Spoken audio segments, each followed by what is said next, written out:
ഇതാ സ്വന്തം ജനമായ ഇസ്രായേൽ മക്കൾ ശൂർ മരുഭൂമിയിലൂടെ 3 ദിവസം കുടിക്കുവാൻ വെള്ളം കിട്ടാതെ അവർ വല്ലാതെ ദാഹിച്ച് മാറയിൽ എത്തുകയാണ്. മാറയിലെ വെള്ളം കുടിക്കുവാൻ കഴിയാത്ത രീതിയിൽ അത് കയ്പുള്ളതായിരുന്നു.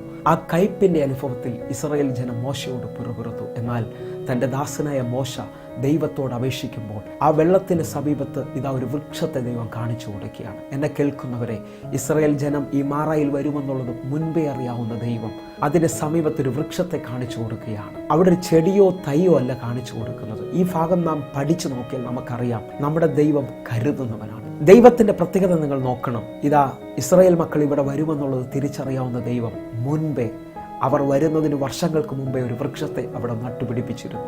ഹല്ലേലൂയ. ഇതേപോലെ എന്നെ കേൾക്കുന്നവരെ, ഞാനും നിങ്ങളും കടന്നു പോകുന്ന കയ്പിൻ്റെ അനുഭവത്തിൽ ദൈവം അതിന് സമീപത്തായി അത്ഭുതങ്ങളെ കരുതിയിട്ടുണ്ട്.